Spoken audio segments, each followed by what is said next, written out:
Bonsoir à tous, merci d'être là ce soir pour cette émission un peu spéciale. Un peu spéciale parce que, comme vous le savez sûrement, la France actuellement traverse une crise sans précédent. Et on va essayer ce soir d'analyser la situation. D'abord, nous ici, en décryptant un peu l'information de ces derniers jours. Et puis ensuite, avec nos invités qui vont nous rejoindre, chacun leur tour, qui vont représenter à peu près toutes les forces politiques en France. Mais d'abord, je vais vous présenter nos deux chroniqueurs ce soir. Donc, je te laisse te présenter d'abord, toi, Lise. Bonsoir, Lise, Massé, chroniqueur, tribun. Bonsoir à tous. Barbet Luquin, secrétaire général de l'association Tribun et chroniqueur et fier d'être présent ce soir. Ben, merci à vous deux. Alors, avant de commencer à essayer de décrypter un peu ces informations, on va faire quelques actualités en bref. Donc, pour commencer, on va parler de sédentarité avec les nouvelles recommandations de l'ANSES, donc, qui a publié hier, euh, donc l'Agence nationale de sécurité sanitaire, euh, un rapport sur l'inactivité physique qui présenterait certains risques, et elle recommande de marcher toutes les, toutes les 30 minutes, à peu près 3 minutes dans la journée pour rester en bonne santé. En tout cas, c'est leur recommandation. On est au mois d'octobre, c'est le Cybermois européen 2025, et il y a une série d'initiatives qui vont être mises en place par le site cybermalveillance.gouv.fr pour sensibiliser le public à la cybersécurité, puisque comme vous le savez, ça devient un enjeu majeur dans notre monde actuel. Et ça va commencer en ce début octobre, et donc au programme des opérations de sensibilisation et prévention dans tous les territoires. Au niveau maintenant de l'OCDE, qui a fait une étude il y a peu sur les professeurs en France, et selon leur étude, seulement 4% des professeurs en France s pensent, estiment que la société heu, les valorise correctement.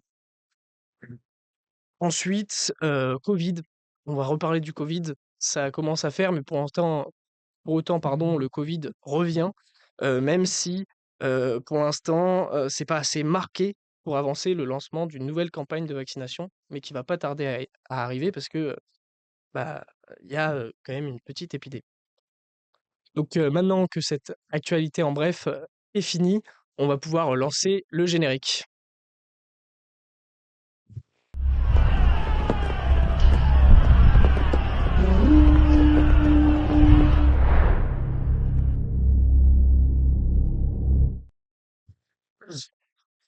Voilà, donc on va pouvoir revenir pour parler de cette information de ces derniers jours. En effet, il y a un mois, il y a un gouvernement qui tombait suite à une motion de censure qui a été déposée. Donc c'était le gouvernement de François Bayrou qui avait utilisé l'article 49 alinéa 1 de la Constitution pour, pour un vote de confiance vis-à-vis de son discours de politique générale. Donc c'est ainsi que Emmanuel Macron va, euh, va nommer pardon, Sébastien Lecornu au poste de Premier ministre pour relancer les négociations, justement pour faire un budget. Parce que en effet, d'ici le 13 octobre, la France a besoin d'un budget. Donc il va prendre un mois en disant, en expliquant qu'il ne nommerait pas de gouvernement avant d'avoir pardon, créé des alliances et discuté sur des thématiques budgétaires.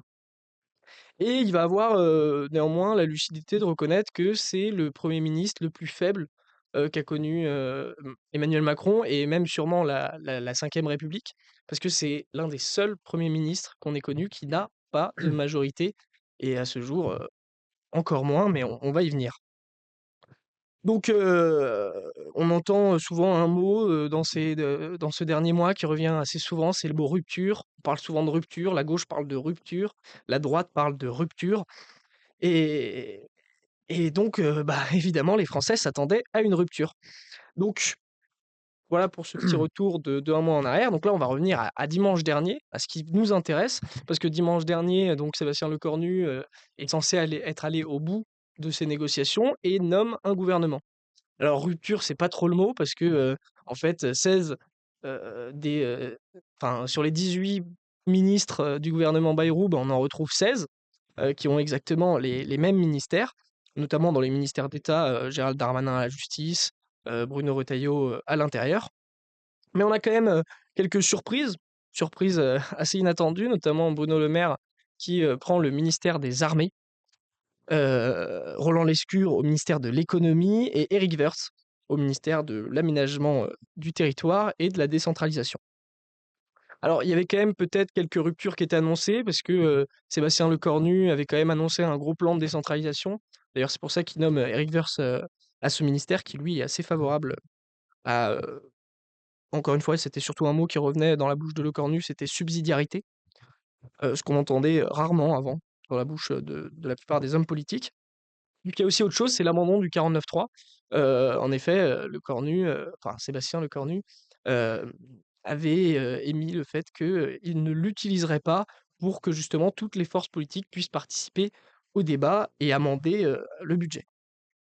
Donc je vous l'apprends pas, après cette annonce de ces ministres, on a directement un tweet de Bruno Retailleau, ministre de l'Intérieur, qui nous dit qu'il ne s'attendait pas à ce gouvernement et que la promesse de rupture n'a pas l'air d'être tenue.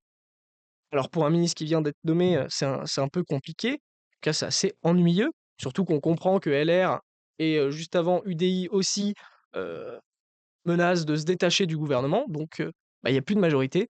Et le lendemain matin, bah, l'annonce tombe. À 9 heures à peu près, le Cornu démissionne et le président de la République l'accepte. Alors, roulement de tambour, la France repart dans une crise alors que bah, on est à quand même quelques jours du dépôt du budget. Alors, Lucas, tu peux nous éclairer un peu sur la suite? Oui, donc moi je vais parler un peu de l'horizon politique, du paysage dans lequel on est, avec des partis fragmentés, comme on a pu le voir. Donc, démission de Sébastien Lecornu, donc en moins de 24 heures, il s'est passé beaucoup de choses. Donc, annonce du gouvernement dimanche, donc avec les anciens ministres qui ressortaient d'outre-tombe, si je puis dire. Et C'est le bon mot. c'est le bon mot, voilà. Et donc, lundi matin, donc Sébastien Lecornu, de manière inattendue, annonce sa démission et celle de son gouvernement. Après, puis ensuite est mandaté par le président de la République qui lui donne 48 heures afin de trouver enfin, afin de mener d'ultimes consultations, selon un communiqué du Palais de l'Élysée. Donc, tout de suite, là, dans les différents partis, donc en commençant par les Républicains, hein, donc le Bruno Retailleau, lui, souhaite qu'un chef de gouvernement soit nommé et qu'il puisse trouver une majorité. Son meilleur modèle, c'est Monsieur Michel Barnier qui a été élu où il y avait une forme en fait de cohabitation. De son côté, donc François-Xavier Bellamy, lui, est plus sur une rupture complète. Donc, il souhaitait que le président de la République ne gouverne plus et appelé à sa démission en parallèle à David Lisnard, qui, pareil, demandait sa démission. Sauf qu'après, il s'est rangé derrière Bruno Retailleau euh, après une réunion. Donc face à cela, le gouvernement, afin d'essayer de trouver un socle commun et afin de réunir tout le monde, souhaite revenir sur la réforme des retraites qui avait été adoptée sous 49.3 et En tout cas, dans une ils atmosphère étudient de la tension. possibilité Ils de... étudient la possibilité de revenir dessus.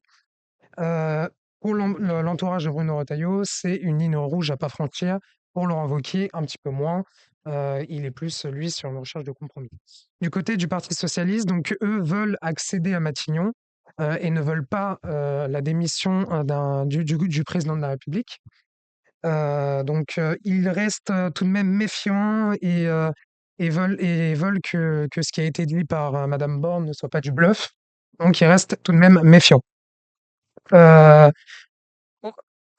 Après, il y a également du coup les écologistes, qui eux, les écologistes, on l'a vu depuis le début de cette crise, jouent le rôle de médiateur entre le PS, qui ne souhaite pas la démission du président de la République, et la France insoumise, qui elle souhaitait la destitution, mais qui au final, après que le bureau de l'Assemblée nationale se soit réuni, c'est tout simplement impossible, du moins avec le fait que le RN se soit abstenu. Ça a rendu évidemment. voilà, les choses impossibles. Puis après, il y avait le Sénat aussi. Il y avait le Sénat également. Donc au niveau par contre du bloc central, Emmanuel Macron, et on peut le dire, est un peu, lâché, de toutes parts, par ses anciens lieutenants. Le premier c'est, Édouard Philippe qui, a mis en avant qu'il souhaite que le président de la République démissionne après, bien évidemment, l'adoption d'un budget, en sortant, la tête haute, si je puis dire. Sébastien Lecornu ou Gérald Darmanin sont un petit peu plus, sont restés un petit peu plus réservés concernant cette question. Du côté du MoDem, notamment avec Marc, Fesneau, heu, lui a mis en avant que ce ne serait pas judicieux que le président de la République démissionne, étant donné que c'est un peu grâce à lui que le MoDem a repris, un petit peu plus de pouvoir à l'Assemblée nationale. Heu, du côté de la boucle de Renaissance, on peut en fait, heu, constater cette rupture, cette fragmentation, le fait que ce soit fragmenté avec la boucle de Renaissance, où, certains, députés ont dit qu'ils voulaient revenir sur, la réforme des retraites, d'autres non, parce que ça pourrait remettre en cause. Hem et le RN, donc concernant le RN, c'est comme la France insoumise, ils veulent comment dire, la dissolution de l'Assemblée nationale. On est un peu voilà, dans ce paysage beaucoup fragmenté entre les différents partis politiques.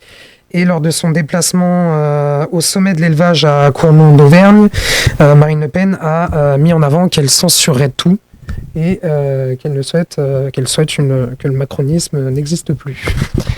Eh ben merci Lucas de nous avoir fait un peu ce paysage politique français qui est évidemment assez divisé. On a l'impression que personne veut faire de compromis, que personne veut avancer ensemble. Chacun dit non au compromis. On veut notre ligne politique, on veut notre Premier ministre et on veut du coup notre budget. C'est assez compliqué. C'est ce qu'a mis en avant notamment Sébastien Lecornu qui a dit qu'il fallait arrêter de penser à 2027 et se concentrer un petit peu plus sur le présent. Exactement. Et ben merci Lucas pour ce tour d'horizon. Je te donne la parole Lise pour justement nous expliquer quelles sont les possibilités du président de la République et peut-être l'avenir de notre pays pour créer un budget. Oui, du coup, l'Élysée a confirmé que le président Emmanuel Macron nommera un nouveau Premier ministre d'ici vendredi soir, donc dans les prochaines 48 heures. D'après l'article 8 de la Constitution, je cite, « Le président nomme le Premier ministre et met fin à ses fonctions sur présentation de sa démission. Mais en cas de cohabitation, il doit tenir compte de la majorité parlementaire. C'est donc un moment politique décisif. Le chef de l'État doit trouver une personnalité capable de gouverner sans majorité absolue. La balle est donc plus que jamais dans les camps de Macron, qui a la main mise sur notre prochain Premier ministre. Macron va-t-il nommer un Premier ministre de gauche ? La gauche n'a pas la majorité absolue à l'Assemblée nationale. On peut donc imaginer que le nouvel élu de gauche chuterait aussi. Le président de la République ne voudra d'ailleurs pas voir son bilan reculer, notamment sur la réforme des retraites. Selon les Échos, Emmanuel Macron chercherait donc un profil de compromis, quelqu'un capable de rassembler sans renier les grandes réformes de son quinquennat. Maintenant, je vais parler de la réforme des retraites, le dossier brûlant de la réforme des retraites, parce que c'est évidemment le sujet qui pèse le plus lourd dans cette décision. La réforme des retraites, entrée en vigueur le 1er septembre 2023, a repoussé l'âge légal de départ de 62 ans à 64 ans et porté la durée de cotisation à 43 années pour une pension complète. Cette réforme, validée par le Conseil constitutionnel, reste très largement impopulaire. Et selon la Cour des comptes, la suspendre coûterait entre 8 à 10 milliards d'euros par an. Malgré cela, l'ancienne Premier ministre Elisabeth Borne a déclaré récemment qu'elle serait favorable à une pause ou bien une révision du dispositif pour renouer le dialogue avec les syndicats. Une position applaudie par la gauche, mais fermement rejetée par le MEDEF, qui a rappelé il ne faut pas toucher à la réforme des retraites, selon la source du ministère du Travail. Selon un sondage exclusif de TF1 Info, 43% des Français souhaiteraient un Premier ministre du Rassemblement national, 35% un profil de gauche et 31% préfèrent les Républicains. À peine 24% se disent favorables à un Premier ministre issu du camp présidentiel et plus globalement, 64% des Français se disent inquiets pour l'avenir du pays, tandis que 24% sont en colère et seulement 2% gardent de l'espoir. 3 scénarios se dessinent aujourd'hui. D'abord un Premier ministre de gauche, un Premier ministre des compromis ou bien une dissolution de l'Assemblée nationale. Eh bien, merci Lise pour ces informations. On me prévient qu'on a un invité justement qui est là ce soir. Donc ça va être notre premier invité. C'est pour le présenter Julien Limongi, qui est député du Rassemblement national de la 4e circonscription de Seine-et-Marne. Excusez-moi, est-ce que vous m'entendez ? Oui, bonjour à vous. Bonjour, vous allez bien ? Très bien, et vous? Merci pour l'invitation.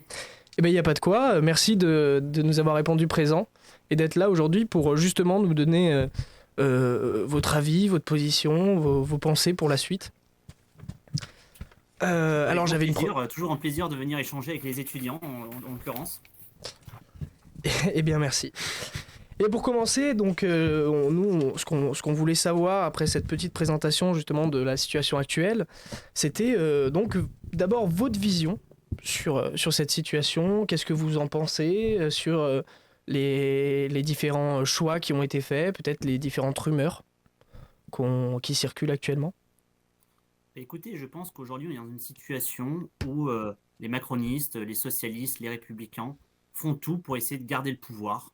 Aujourd'hui, nous avons presque 67% des Français qui veulent une dissolution et vous avez une majorité des députés du bloc central, de la gauche, etc., qui veulent l'éviter pour garder leur petit poste parce qu'ils ont peur de revenir aux urnes. Écoutez, nous, au Rassemblement national, on n'a pas peur de revenir aux urnes. Je pense que dans une démocratie, il est sain de demander au peuple quand nous avons une situation de blocage politique, et c'est pour ça que nous demandons la dissolution de l'Assemblée nationale. D'accord, oui, c'est souvent ce qui revient, et d'ailleurs, Marine Le Pen, comme le disait très bien Lucas, a annoncé l'autre jour qu'elle, je crois hier d'ailleurs, Hier, quand elle était en déplacement, qu'elle censurerait tout gouvernement, donc il n'y a vraiment aucun compromis que le Rassemblement national pourrait faire avec d'autres forces politiques. Écoutez, vous en avez parlé dans votre émission, aujourd'hui, c'est un cirque. C'est un cirque qui finalement se fait devant les Français. En attendant, les Français souffrent, il faut en avoir conscience. Aujourd'hui, les Français, pour beaucoup, il y a des problèmes de pouvoir d'achat, l'insécurité continue. On a des étudiants aussi aujourd'hui qui ont du mal à aller jusqu'à l'université, qui ont des problématiques pour se loger. Et pendant tout ce temps, la politique montre un spectacle pathétique, vraiment un spectacle pathétique. Donc, pour en sortir, il faut revenir aux urnes. Encore une fois, je pense que nous avons besoin d'une nouvelle majorité, et cette majorité peut être celle du Rassemblement national.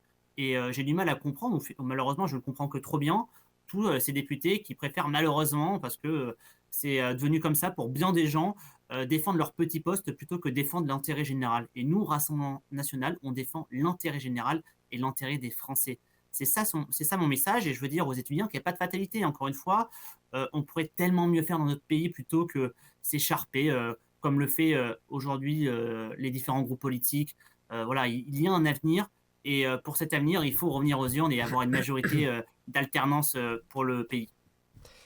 Eh bien, j'entends bien cette réponse, et justement, on entend beaucoup de forces politiques dire que le seul déblocage de la situation serait justement une nouvelle présidentielle, une présidentielle anticipée. On a entendu Édouard Philippe le dire, on entend du côté des Républicains David Lisnard et Bellamy, François-Xavier Bellamy le dire aussi récemment. Beaucoup disent aussi que justement une nouvelle dissolution ne changerait pas forcément les formations à l'Assemblée nationale. Pourquoi vous n'appelez pas forcément à une présidentielle anticipée plus qu'à une dissolution? Bah, écoutez, dans un premier temps, je pense que la dissolution peut être une manière, de débloquer le pays. Moi, je suis assez amusé de voir des Édouard Philippe, des Gabriel Attal, des gens qui ont été compromis avec, le macronisme parce qu'ils en sont issus. Aujourd'hui, essayer de descendre le président qu'ils ont toujours défendu. Ces gens sont comptables du bilan de la Macronie. 8 ans qui ont coulé le pays.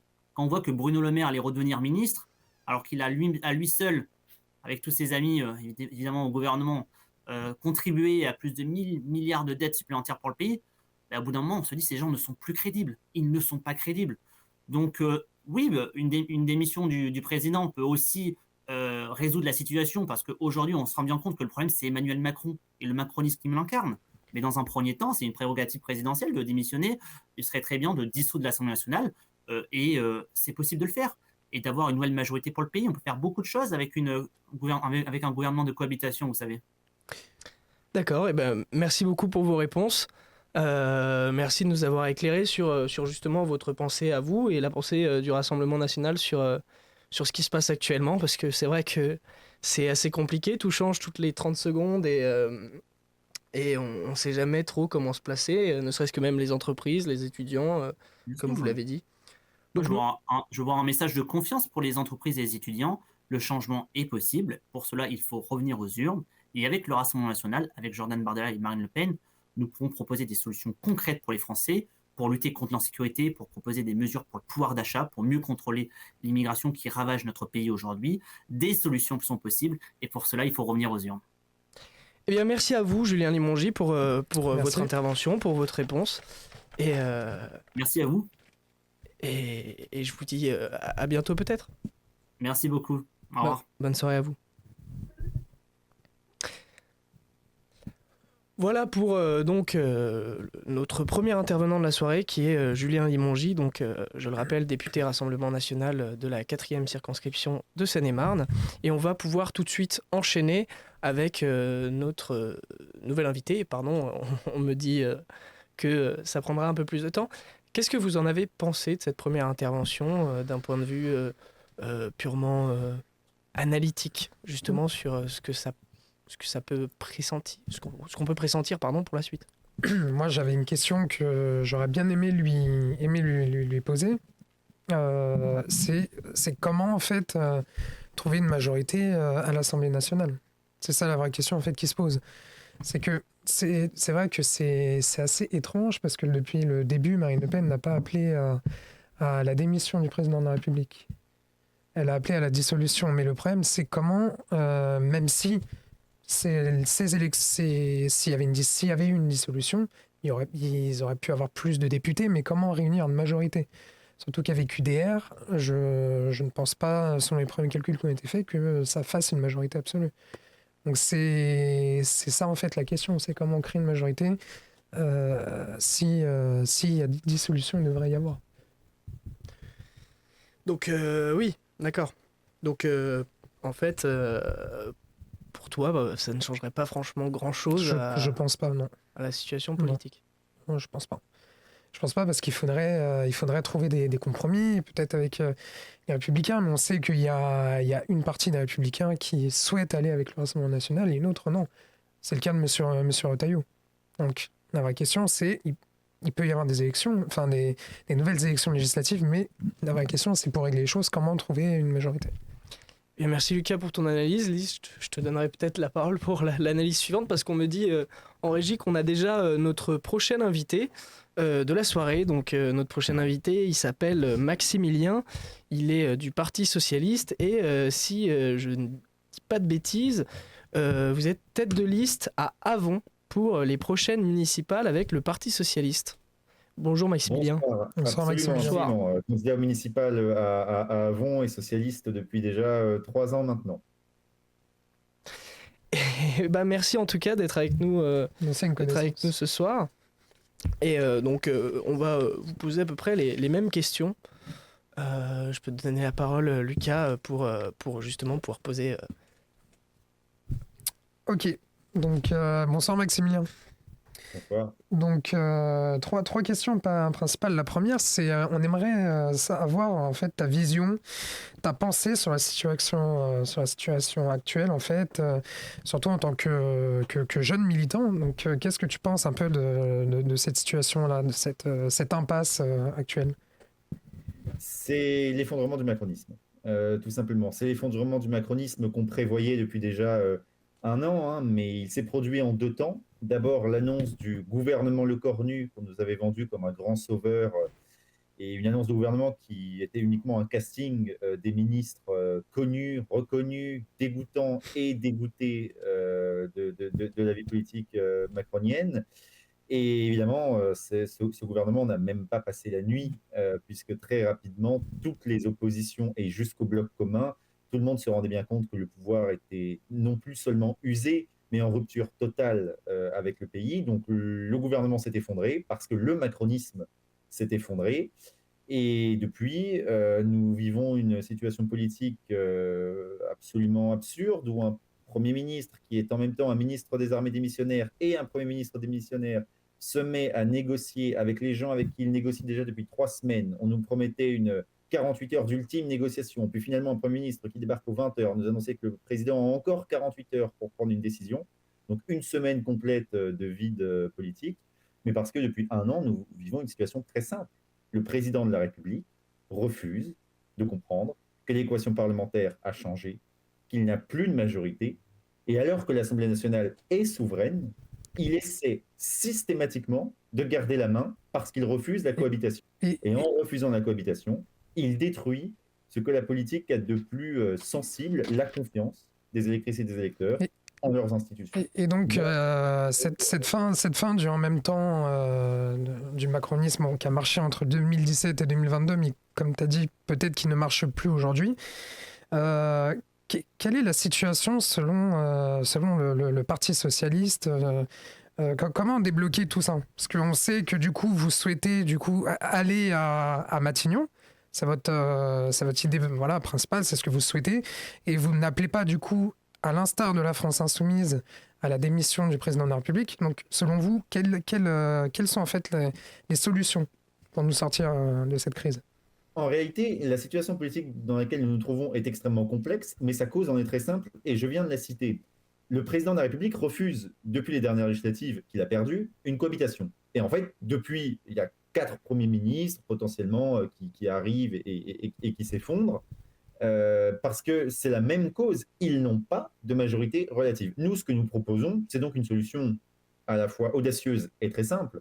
Respecter le nouvel équilibre parlementaire. Le nouvel équilibre parlementaire, il dit qu'il y a un accord qui est arrivé en tête aux législatives de 2024, le nouveau Front populaire, que, évidemment, nous ne nous trouvons pas en situation de majorité absolue et qu'il faut donc être ouvert à des négociations sur la base de notre programme et sur la base d'un gouvernement de gauche et des écologistes, et qu'à partir de ce programme et à partir de ces négociations parlementaires, sans recours à l'article 49 alinéa 3, nous pouvons bâtir des majorités texte par texte et des négociations avec un accord minimal sur le budget, les retraites, la Nouvelle-Calédonie.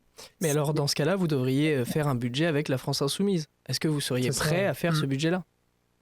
Ah mais nous, on l'a dit. Je crois que ça a été dit de manière absolue et répétée par tous nos représentants. Si on propose un budget d'abrogation de la réforme des retraites, j'aimerais bien comprendre pourquoi la France insoumise ne le voterait pas. Mais est-ce qu'il peut y avoir une réconciliation là, entre la France insoumise et le PS, à ton avis? La question supposerait qu'il y ait une rupture majeure ou une guerre. Nous ne sommes pas en guerre avec la France insoumise. Et la France insoumise, je crois, ne se considère pas non plus en guerre contre nous. Nous avons 2 stratégies différentes. Bon, encore une fois, je suis intimement persuadé que si un Premier ministre de gauche et des écologistes dépose une loi pour l'abrogation de la réforme des retraites, les insoumis la voteront. Tout simplement parce que tout progressiste la voterait. Toute force de gauche, au fond, tout démocrate même, la voterait. Il existe une majorité contre la réforme des retraites à l'Assemblée nationale. C'est là où je vous dis qu'en fait, l'équation parlementaire est en fait plus simple que ce qu'on croit. C'est le refus du président de la République d'avoir une cohabitation qui gêne le parlementarisme, qui freine le parlementarisme et qui finit par faire s'effondrer les gouvernements les uns après les autres. D'accord. Eh bien, merci pour Merci, vos oui. différentes réponses. Donc, on voit que là, vous, ce que vous demandez principalement, c'est justement cette suspension de la réforme des retraites, ou plutôt c'est son abrogation, parce que suspension pour... Enfin, je vois pas comment on pourrait y revenir après. Enfin, ce que vous demandez réellement, c'est une abrogation de la réforme des retraites. Mais est-ce que du côté, par exemple, de la taxe Zuckman, parce qu'on entendait ça en boucle sur à peu près toutes les chaînes de télé, c'était justement ce que le Parti socialiste soutenait, peut-être soutient encore, parce qu'on l'entend moins ces dernières heures, peut-être Ah, qu'il y a plus alors, important. absolument. Nous, notre communiqué, il est très simple et notre base de négociation, elle est très simple. Elle part du constat qu'il y a une blessure démocratique majeure et que nous vivons une crise de sentiment démocratique majeur. Les Français ne comprennent plus du tout, et c'est légitime, la tambouille politique imposée par le bloc commun, qui se tire la bourre, sans qu'on comprenne d'ailleurs très bien les tenants et les aboutissants de ces négociations. Donc, il faut rétablir le sentiment démocratique et la culture démocratique. Pour ça, il faut rouvrir la blessure et le dossier le plus brûlant de ce second mandat d'Emmanuel Macron, la réforme des retraites. Il faut qu'il y ait un débat, il faut qu'il y ait un vote. Et un débat parlementaire, avec toutes les équations possibles, mais un vrai débat parlementaire. Il est majeur. La deuxième, c'est effectivement la question de la justice fiscale, avec la question des inégalités qui se sont creusées, avec un déficit à résorber, et avec, pardonnez-moi encore une fois, le sentiment de justice démocratique qu'il faut retrouver. Donc la taxe Zuckman, c'est aussi une base fondamentale pour un gouvernement de gauche et de rupture. Et après, vous avez évidemment la question du pouvoir d'achat, la question de l'aide aux services publics et du soutien aux services publics, avec un grand plan hôpital qu'on aimerait proposer également. Mais tout ça, ce sont des mesures budgétaires que nous proposerions au débat. Et après, chaque groupe parlementaire se positionnerait. Encore une fois, si notre contre-budget est prêt, nous l'avons démontré avant la rentrée, nous l'avons démontré et tout le monde en a débattu. La taxe Zuckman, les 15 milliards, la baisse de la CSG. Donc ça veut dire que le débat est possible. Alors, débattons-en à l'Assemblée nationale, qui est la seule instance souveraine qui a encore la confiance de la population, ou presque. Et une fois que ce débat aura lieu, que chaque groupe politique se positionne ou vote contre la justice fiscale, le soutien aux services publics et l'abrogation de la réforme des retraites. Je pense qu'on y verra beaucoup plus clair, véritablement, sans compter le pouvoir d'ordonnance du Premier ministre. Donc tout ça, et ce par quoi j'aimerais conclure, c'est qu'en fait, il y a énormément d'espoir. Et il n'y a pas la solution du chaos où, encore une fois, on saute dans un précipice, dissolution, démission ou autre. Il y a vraiment une solution parlementaire très simple qui existe et qui apporte des solutions concrètes pour le quotidien des Français. Et justement, vous qui parlez de démocratie, est-ce que finalement le retour aux urnes n'est pas une solution, comme le disait soit le Rassemblement national et Julien Limongi qu'on vient d'avoir, ou peut-être, comme le disent Édouard Philippe ou d'autres, une démission du président de la République? Pardonnez-moi, le Rassemblement national, j'ai l'impression qu'en fait, ils veulent organiser des élections anticipées jusqu'à ce qu'ils les gagnent. Mais la souveraineté populaire s'est exprimée il y a un an. Il y a à peine 365 jours, ou un peu plus maintenant. Mais la souveraineté populaire s'est exprimée. Il y a 3 blocs. Bon, effectivement, c'était vraiment mieux le temps où il y avait une majorité absolue à 380 députés, où les gens appuyaient sur des boutons et où les lois. C'était plus simple. Bon, maintenant il y a 3 blocs. Et je crois sincèrement qu'il y a 3 blocs dans ce pays. Donc mon but n'est pas de refaire voter les gens jusqu'à ce qu'un des camps gagne la majorité absolue en écrasant les autres par une pirouette. C'est épuisant démocratiquement. Il y a une Assemblée nationale qui est élue pour 5 ans, peut-être uniquement jusqu'à la prochaine présidentielle, mais cette Assemblée nationale est élue. Et je crois qu'il faut laisser sa chance au débat parlementaire. Elle est là, la démocratie. C'est pas simplement glisser des bulletins dans des urnes.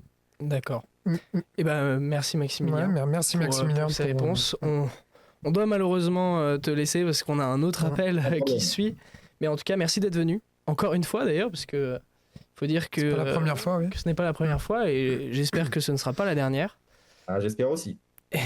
Et espérons à bientôt. À bientôt alors. Au revoir. Au revoir, bonne soirée.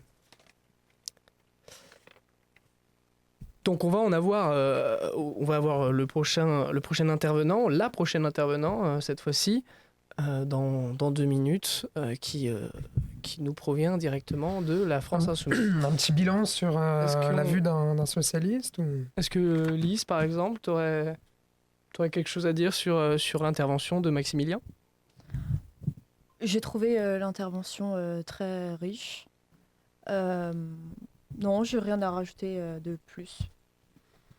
Et toi, Lucas, tu as une analyse de la situation. On voit que d'un côté, il y a vraiment cette envie justement de Bah, cohabiter et non le, de le, coalition avec le centre ou le centre droit. le problème, c'est que le problème, c'est qu'ils ne sont pas d'accord. La France Insoumise et le Parti Socialiste ne sont pas du tout d'accord sur la base, en fait. C'est-à-dire que la France Insoumise souhaite la destitution, souhaitait la destitution d'Emmanuel Macron, sa démission. Ils ne veulent plus continuer, ils veulent pas aller dans un gouvernement où le président de la République, c'est Emmanuel Macron.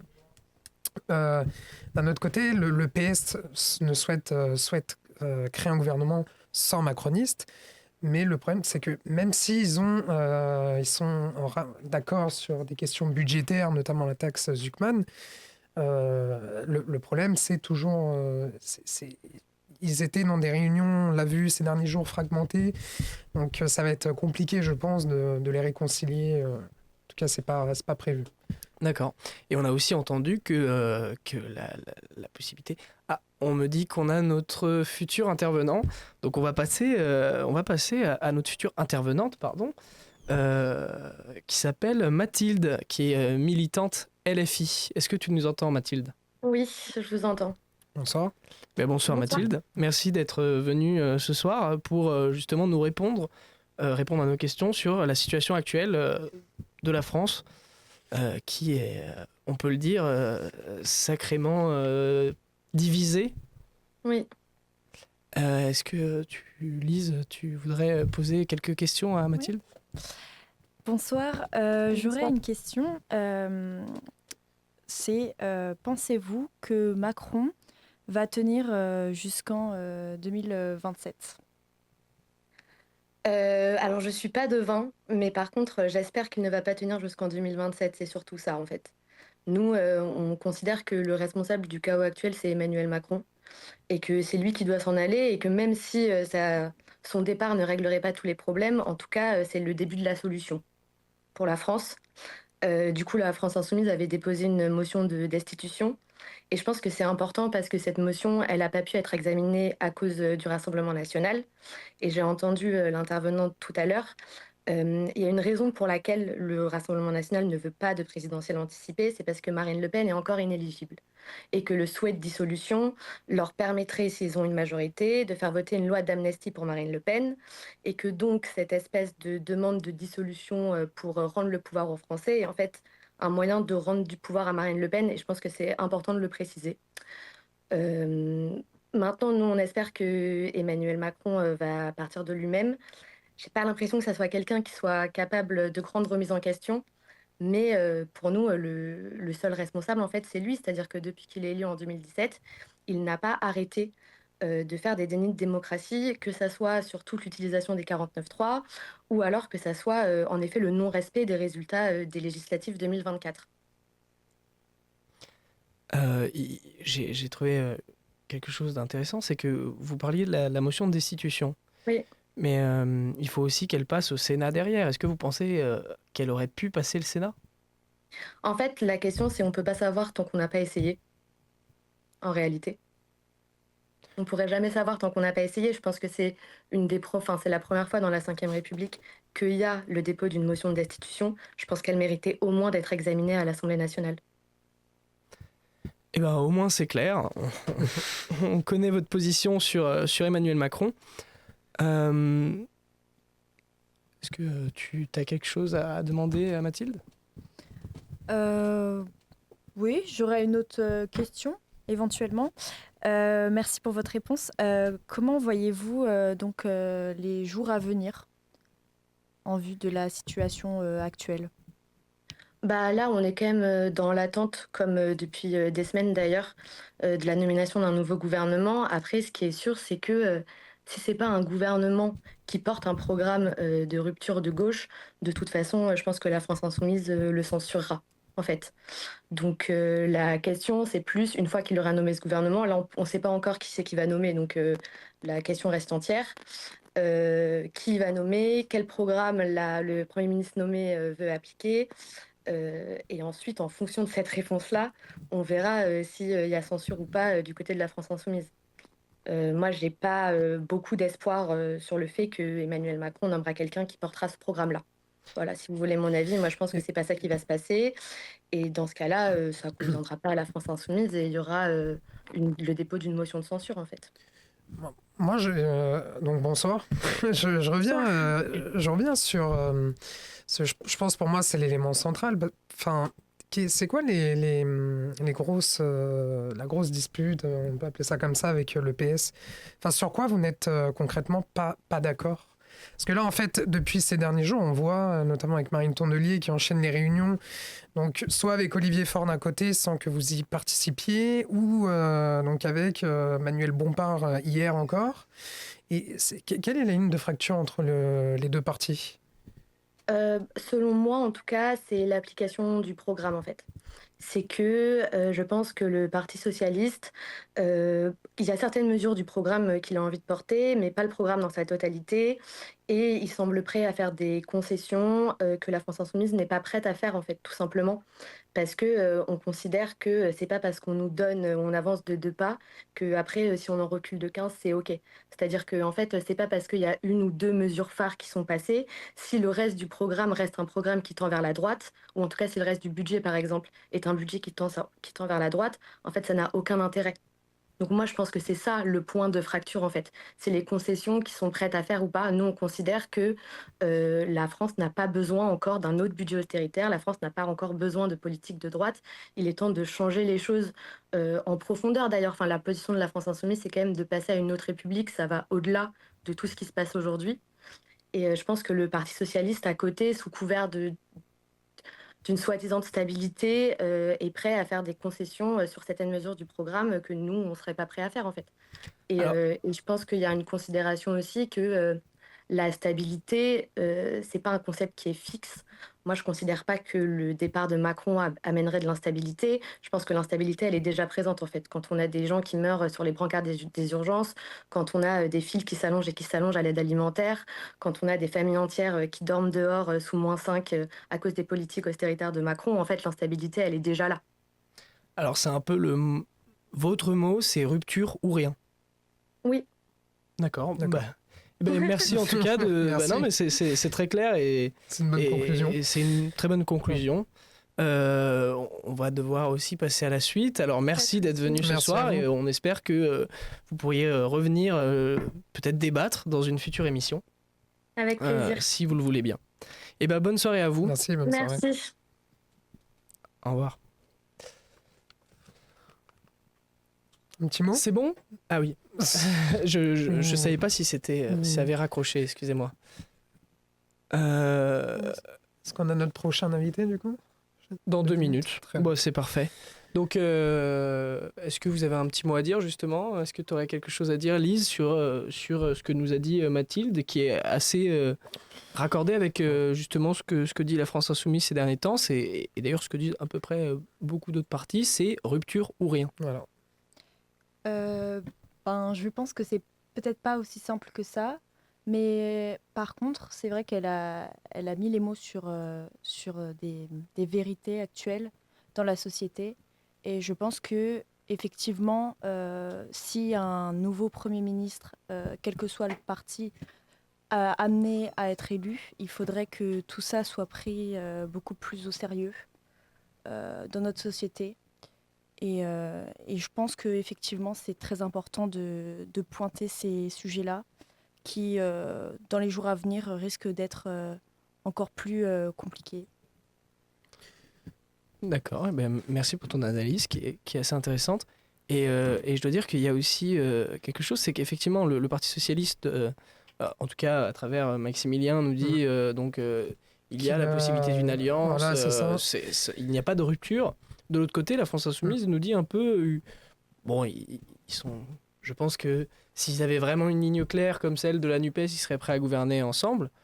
Mais en tout cas, ils sont quand même un peu plus brutales. Et ça a été la position de Jean-Luc Mélenchon, qui a dit récemment que ce n'était pas à Olivier Faure de fixer les lignes directrices de ce qui allait se passer par la suite. C'est-à-dire que Jean-Luc Mélenchon a mis en avant qu'il en avait un petit peu, selon ses termes, un ras-le-bol des exigences d'Olivier Faure. Donc c'est un petit peu plus compliqué. Et puis la rupture, mais jusqu'à quand? Parce que peut-être que en fonction de la suspension de la réforme des retraites, il peut y avoir des incidences économiques. Donc, ça, il faut faire attention également à ça. Merci aussi à toi, Lucas, et on va Merci. passer à notre prochaine invitée parce que on nous informe qu'elle est déjà présente. Est-ce que vous nous entendez? Oui, bonjour. Bonjour, donc je vous Bonsoir. présente Charlotte Faucheux, excusez-moi de la prononciation. Non, Vous êtes vice-présidente des Jeunes Républicains et donc vous êtes avec nous ce soir. Merci d'être avec nous ce soir. Avec plaisir. Alors on va vous poser quelques questions, ça va être un peu pareil, je ne sais pas si vous avez pu regarder les interventions précédentes. Ça va être surtout sur la vision, en fait, votre vision de la situation actuelle et sur ce qui pourrait se passer dans les prochains jours et surtout la ligne de votre parti, donc les Républicains, sur cette situation. Bah, clairement, là, la situation est clairement pas du tout arrangeante pour le pays. Les Républicains, globalement, on a tout sauf envie de faire du chaos sur du chaos. Dimanche, Bruno Retailleau s'est rendu à Matignon pour discuter avec M. Lecornu sur le prochain gouvernement. À ce moment-là, il n'y avait pas de question. Voilà, le nouveau gouvernement a été annoncé et M. Lecornu n'a pas informé M. Retailleau que M. Bruno Le Maire ferait partie du nouveau gouvernement, ce qui est donc, ce qui n'est pas du tout quelque chose qui entre, avec lequel nous on est d'accord. Il n'y a pas eu de rupture en fait avec ce nouveau gouvernement. C'était les mêmes. En fait, c'est typiquement le même que celui qu'il y avait sous Bayrou. Donc à partir de ce moment-là, quelle image ça renvoie aux Français? Enfin, donc nous on peut pas vraiment suivre sur cette ligne-là. Donc voilà, c'est ce que Bruno Retailleau a fait comprendre. Aujourd'hui, voilà, il y a eu des discussions qui ont eu lieu. Apparemment, on irait plus sur une nomination d'un nouveau Premier ministre et donc pas sur une dissolution.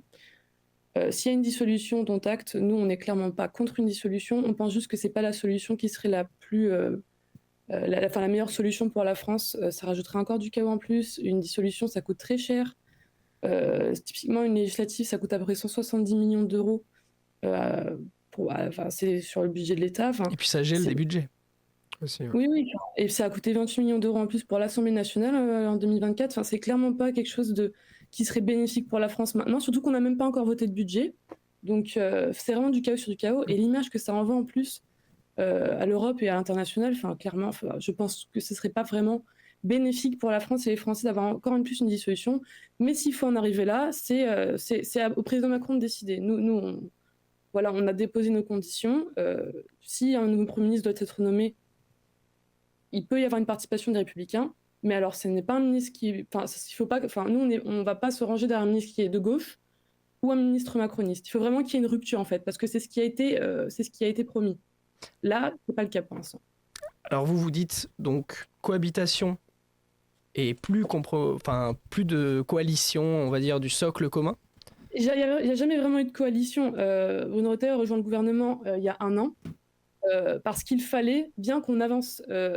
Moi, j'entends les extrêmes, le RN et LFI dire oui, mais non, ils sont en train de s'allier, ils rentrent dans le macronisme. Pas du tout. C'est juste que si aujourd'hui on ne fait rien, mais comment on avance? Comment on arrive à stabiliser la dette? Comment on arrive à apporter un peu de sérénité au pays? Il faut bien que quelqu'un prenne ses responsabilités et mette de l'eau dans son vin. Donc c'est pas une alliance, c'est vraiment une cohabitation.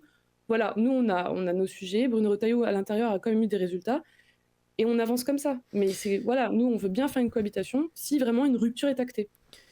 Est-ce que c'est pas un peu dangereux le fait que on l'a vu dans les élections législatives anticipées dans le Tarn-et-Garonne, que Bruno Retailleau a gagné avec, les LR ont gagné avec force sur la Macronie, mais est-ce que c'est pas un petit peu dangereux de se présenter en 2027 aux yeux des électeurs et donc en disant on est la rupture, on est l'opposition, mais il y a toujours cette image il aura quand même participé au gouvernement d'Emmanuel Macron.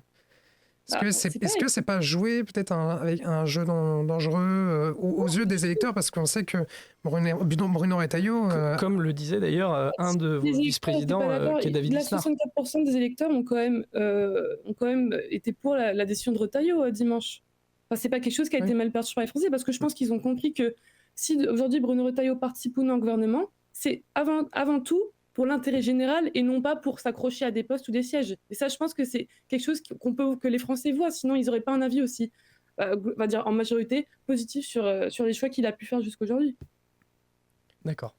Et est-ce que vous pensez que c'est tenable sur le long terme, justement sur ces 2 ans à venir qui nous restent du mandat d'Emmanuel Macron, d'avoir une réelle cohabitation? Parce que on va dire que au niveau du nombre de députés, ça forme pas forcément une majorité absolue, ni même trop relative. Il n'y a aucune majorité à l'Assemblée. Oui, à vrai dire, il y en a aucune. Donc nous sur le principe de cohabitation, c'est-à-dire que sur, on va dire, les grands projets, on discute, on se met d'accord, on vote ensemble si voilà, on estime que ça va dans le bon sens, et on essaie d'éviter juste de rajouter du chaos. Enfin, on n'est pas dans une opposition stérile comme le RN ou LFI où c'est on s'oppose à tout, on est contre le macronisme, regardez, on tape, mais qu'est-ce que vous proposez? Qu'est-ce que eux, depuis la dernière dissolution, ont vraiment proposé pour qu'on puisse améliorer la situation financière du pays ou améliorer tous les problèmes d'insécurité qu'on a aujourd'hui? Qu'est-ce qu'eux ont proposé, mis à part taper sur la Macronie, taper sur les LR parce que oh là là, ils sont avec les macronistes? Enfin, je suis désolée, mais aujourd'hui, il faut avoir la responsabilité de se dire c'est Emmanuel Macron le président. Aujourd'hui, à l'Assemblée nationale, Renaissance a quand même, si je ne me trompe pas, plus d'une centaine de députés, ce qui n'est pas rien. Ils n'ont pas la majorité. Mais si aujourd'hui, on arrive à avoir ce socle commun, socle commun qui est aujourd'hui un peu remis en question, mais enfin bref, le socle commun, globalement, arrive à avancer dans le bon sens. Après, qui veut participer, participe. Nous, en tout cas, on est dans une position où on veut réussir à apporter de la stabilité au pays, tout simplement. D'accord. Bah, merci en tout cas de vos réponses. Donc on comprend que justement vous êtes, en tout cas à travers vous, vous dites prêt justement à un nouveau socle commun avec, j'imagine, plus de conditions, un réel programme de rupture. Il faut qu'il y ait une rupture, c'est tout. On va pas, voilà, on a posé nos conditions. La solution, ce serait je pense que Macron les connaît, M. Cornu les connaît, et puis voilà, après, on essaie d'avancer dans le bon sens, mais en tout cas, on est en tête que là, ce qui se joue, c'est l'image de la France, et l'intérêt général, c'est d'avoir un budget avant la fin de l'année. C'est des choses qui sont primordiales à mon sens, avant toute chose. Eh ben, merci pour vos réponses, c'est assez clair. Merci d'être venu ce soir, et on espère que vous pourriez revenir une prochaine fois pour un débat au sein de Tribun. Avec plaisir. Eh ben, merci à vous, bonne soirée. Merci. Au revoir. Au revoir.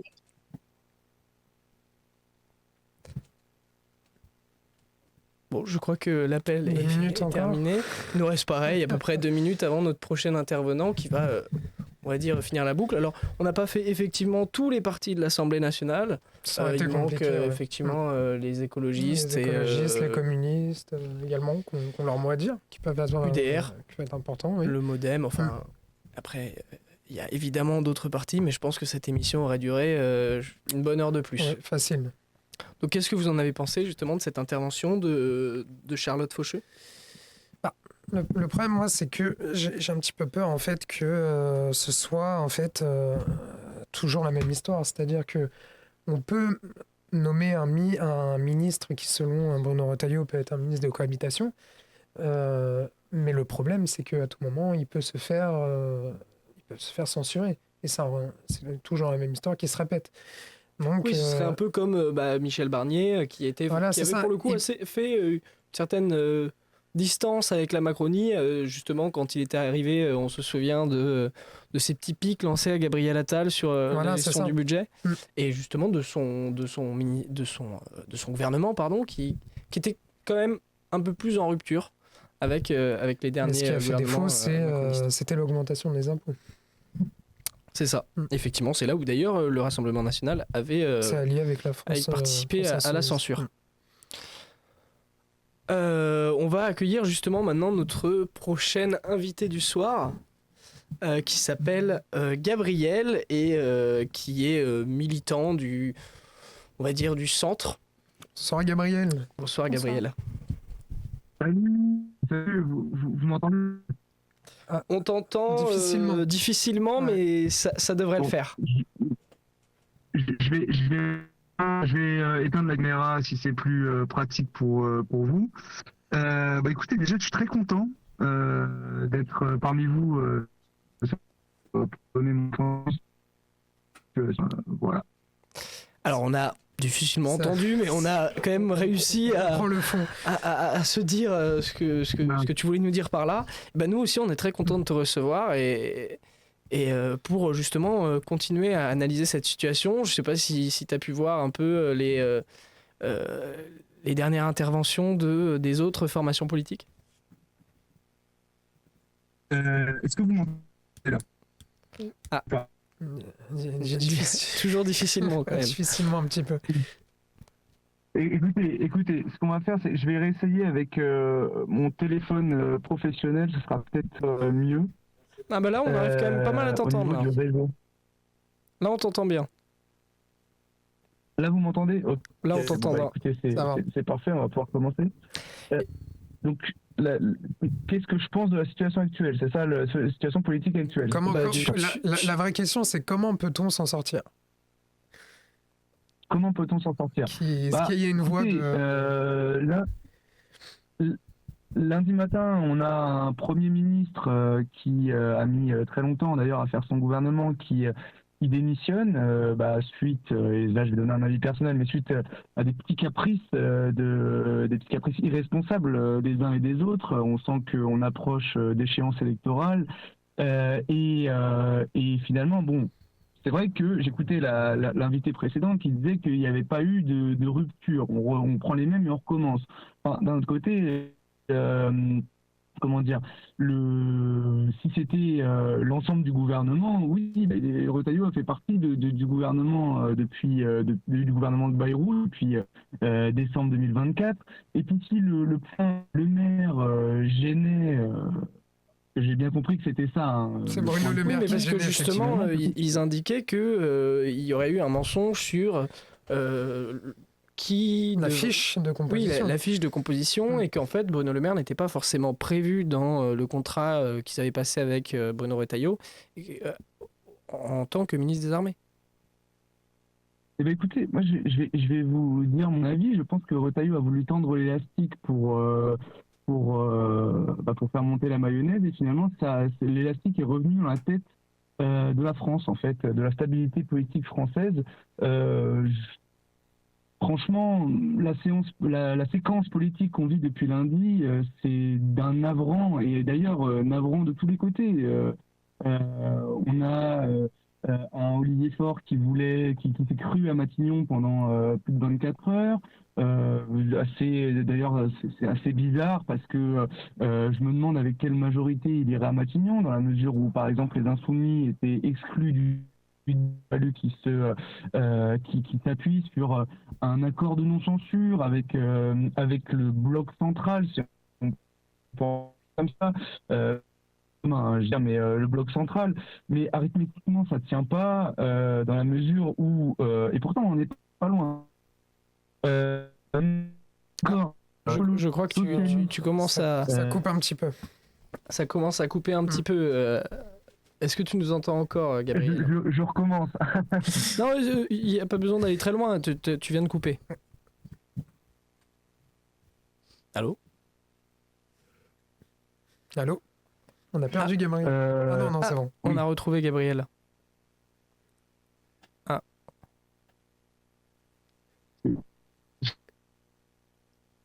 Je crois qu'on a reperdu Gabriel. C'est bon. Ah, non.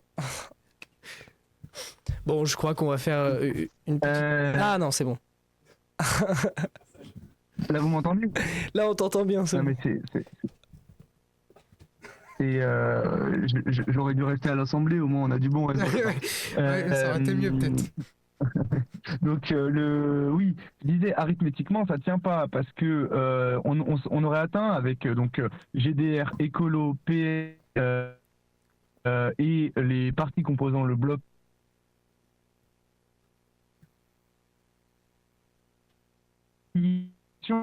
pour tenir donc ton 50 ans du bloc. Déjà là. Excusez-nous sur le plateau. On a quelques problèmes de connexion. Ouais. Je crois que Gabriel, on t'entend pas forcément. Alors, on va attendre quelques secondes histoire que la connexion remarche. Peut-être rappeler, non? Non. Donc, on voit directement que le point de vue de Gabriel est quand même assez. Je l'entends quelquefois revenir. Est quand même assez, on va dire, quand même. Il a l'air assez énervé contre Sébastien Lecornu ou même surtout contre Bruno Retailleau. Non, c'est pas vraiment contre Sébastien Lecornu qu'il a l'air d'être énervé. C'est ce qu'a rappelé Sébastien Lecornu hier, en fait. C'est le fait que les différents partis en fait n'arrivent pas à trouver un accord, et sont un peu dans des jeux politiciens entre eux. Donc c'est ça qui remet en cause. Oui, je l'entends bien. Et à vrai dire, on l'entend, on le comprend, on peut le comprendre. Mais effectivement, en fait, comme le disaient les commentateurs précédents, c'est que on nous a présenté tout ça comme effectivement un gouvernement de rupture. Alors, c'est vrai que les autres partis peuvent se dire qu'en revoyant les mêmes, on repartait un peu sur la même chose. Alors, on va attendre que Gabriel puisse revenir pour continuer à nous expliquer. On nous dit qu'il va pas tarder. Bon. La connexion à l'Assemblée était peut-être mieux.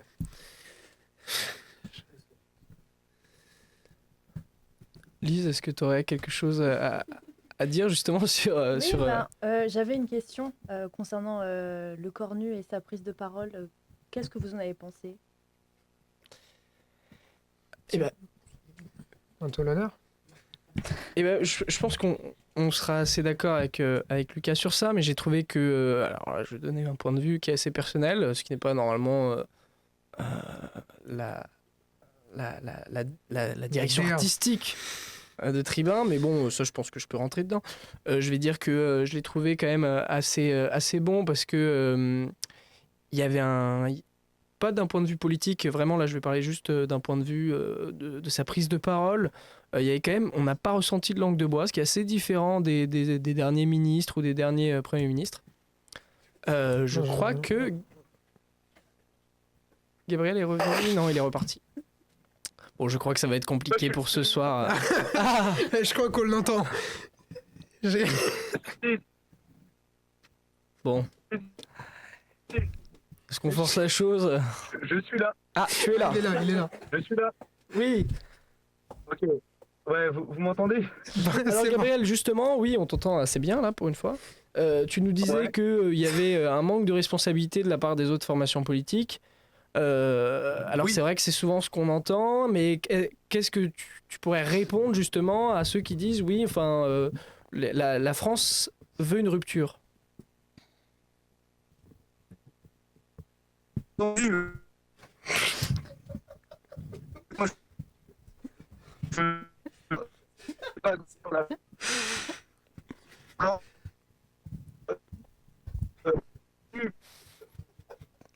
Vraiment admirable et son intervention d'hier le prouve. D'ailleurs, c'est Robert Namias qui disait sur Twitter que c'était un point de départ d'une carrière, du moins, enfin pas d'une carrière, mais en fait, il a émergé aux yeux des Français. Et vous m'entendez ou pas? Ah oui, là c'est beaucoup mieux. Alors. Ok, donc j'en veux pas à Lecornu, moi j'en veux à tous les autres irresponsables. J'ai dit Retailleau qui, en fait, lui, voilà, comme je vous ai dit, il a tiré l'élastique et ça c'est revenu dans la gueule de tous les responsables politiques. Voilà, donc c'est lui qui est, on va dire, peut-être à l'origine du drama ambiant. Et ensuite sont venus les irresponsables à la queue leu-leu, à commencer donc par Édouard Philippe. Je suis désolé, mais moi, après la démission du président de la République, je ne sais pas s'il se rend compte de sa proposition, enfin du moins de son appel à sa démission après un budget 2026, blablabla. Comment dire ? qu'on aime Macron, qu'on l'aime pas, voilà, quand on est responsable, on n'appelle pas à la démission du président de la République ou de la présidente de la République, dans la mesure où sinon ça écornerait la fonction, l'institution. Et on a bien vu que le bousculement du calendrier lui serait, enfin, selon lui, hein, profitable, mais finalement, je pense que c'est complètement irresponsable pour la stabilité de nos institutions. Parce qu'après, qu'est-ce qui nous dit que plus tard, dans un exécutif local, une opposition un peu trop virulente serait motif à démission. En fait, on créerait une instabilité, mais absolument délirante. Donc, bon, ça, c'est irresponsable. Olivier Faure, je ne sais pas si vous m'avez bien entendu quand j'en ai parlé, mais c'est aussi irresponsable. Il veut gouverner, il a dit c'est la gauche à Matignon. Mais moi, j'ai encore regardé les chiffres des députés, j'ai essayé de faire des combinaisons, etc. Ils ne peuvent pas gouverner. 192 députés, les députés de gauche. Donc le nouveau Front Populaire, c'est 192 députés. LFI, visiblement, n'est pas les bienvenus dans cette coalition. Du coup, on en enlève 90 à peu près, je ne m'en souviens plus le nombre. Du coup, C'est à il peu faudrait près ça, compter ouais. sur le bloc central. Un bloc central qui ramènerait finalement, donc pas de macronistes, hein, d'accord, au gouvernement, mais donc du coup, un gouvernement de gauche tiendrait sur 57% de députés du bloc central, alors même qu'ils ne sont pas au gouvernement et qui ne soutiennent pas la politique de gauche. Alors comment on fait? Mais alors, Je veux bien. alors justement, après avoir donné Dresser ce le constat. constat, quelle est, vous, votre solution pour sortir de cette, Ça on va t'impasse. dire, de cette impasse, oui, on peut utiliser ce mot. Après, alors moi, j'ai pas de solution magique. Je pense que la vraie solution, après avoir parlé d'irresponsabilité, ce serait d'amener la responsabilité. Et c'est-à-dire que les partis de l'arc républicain, parce qu'on a bien compris que l'extrême droite et l'extrême gauche, on ne pouvait pas compter justement sur leur esprit de responsabilité, eh bien, il faudrait que ces partis se mettent d'accord sur le fait de faire un budget, sur le fait de maintenir finalement le pays à flot jusqu'à la prochaine présidentielle qui sera le grand Raoult de la politique qui permettra de ramener le débat et après voilà de faire les réformes structurelles qui voudront que la future présidente ou le futur président voudra avec sa majorité, blablabla. Enfin voilà, je pense que que ma solution, que la solution des responsables, ce serait justement d'être responsable. Parce que finalement, une dissolution, là aussi, on l'a entendu, le RN et UDR clament la dissolution, mais ce serait complètement irresponsable tout autant. La précédente dissolution a coûté 265 millions d'euros aux contribuables français. Je pense qu'on peut quand même s'affranchir dans cette période budgétaire tendue, s'affranchir de 260 et quelques millions d'euros. De plus, l'instabilité politique, elle est chiffrée en points de PIB à 0,5 en point de croissance, je crois plutôt. Et de 9 à 15 milliards depuis juin 2024. Je pense qu'à un moment, il faut que ça s'arrête. On ne peut pas parler de problèmes de finances publiques, de déficit budgétaire et s'entêter dans cette crise voilà, sans issue, quoi. Donc, voilà, ma solution, ce serait d'appeler à la responsabilité. On met tout le monde autour de la table et on trouve un accord pour un budget pour 2026, pour une stabilité politique en 2026 et on attend 2027 pour le grand débat des présidentielles. Voilà. Le problème, je peux poser une question? Il va falloir Oui. malheureusement... Bon, il va. Je suis désolé, mais on a des limites de temps. Bon, allez, tu peux poser, mais ce sera la question de la fin, en tout Voilà, cas. la question de la fin. La question de la fin, c'est est-ce que la solution miracle, ce serait la solution de Madame Borne qui a été énoncée dans le Parisien et une sous-question, c'est comment en fait, comment un président de la République aussi seul qui a quand même été lâché par ses anciens lieutenants, comment faire en fait est-ce que c'est possible qu'il tienne jusqu'à 2027? Alors, sur la question, alors, bon, sur la dernière partie de la question, comment Macron peut tenir jusqu'en 2027, bah écoute, c'est comment dire, euh, il faut avoir de bons amis, et visiblement ces amis sont ses meilleurs ennemis aujourd'hui. Et sur la question de la réforme des retraites, la solution d'Elisabeth Borne, alors moi personnellement j'y suis opposé. Voilà, j'y suis opposé, mais je ne suis pas contre. Ça peut paraître singulier, mais si c'est pour nous sortir de l'impasse politique, oui. Pour la suspendre, peut-être une solution. On la suspend jusqu'en 2027. C'est pas bête. Mettre aussi un impôt sur les super riches aussi. Ça fait partie des choses qui sont envisageables. Et si c'est pour avoir une stabilité, ben voilà, il faut pas qu'on soit inflexible et totalement déconnecté. Voilà. Donc bon, mais juste rappeler très rapidement que suspendre la réforme des retraites, ça décalera juste le problème. C'est-à-dire qu'en 2027, la future majorité, la future présidence de la République sera toujours en but avec ce problème. Parce que je ne sais pas si vous vous souvenez, mais en février 2025, la Cour des comptes a sorti un rapport à la demande de François Bayrou qui a quand même montré que si on ne fait rien, s'il n'y a pas de réforme des retraites et si on ne continue pas à décaler progressivement l'âge de départ à la retraite, c'est 15 milliards d'euros d'ici à 2035, enfin en 2035 de déficit et 30 en 2045. Donc ça veut dire que bon voilà, la sécurité sociale fête ses 80 ans cette année. Peut-être que elle va aller jusqu'à 85 ans et puis après bye bye sécurité sociale. Donc à un moment voilà, juste on peut dire banco, plus de réforme des retraites, on va faire plaisir, etc. Mais ce serait complètement irresponsable. Donc voilà, c'est juste ce que je voulais dire. Et puis il y a un parti que j'ai pas cité, je vais juste le citer et puis après je rends l'antenne parce que finalement c'est le grand absent de l'instabilité politique, de la période d'instabilité politique, c'était le RN. Mais bon, selon moi, et parce que je veux que tout le monde soit à égalité dans, dans ma virulence, voilà, c'est juste que tout le monde ait bien conscience que le RN prône le chaos, parce que c'est dans le chaos qu'ils grandissent. C'est que quand les gens se sentent abandonnés, quand les gens sentent cette instabilité, que le RN grandit. Donc c'est de la poudre aux yeux, ils ont intérêt au chaos. Mais derrière, il n'y a pas de projet. Et voilà, et finalement, quand on interroge par-ci, par-là, qu'est-ce qui revient toujours en clé de voûte du programme?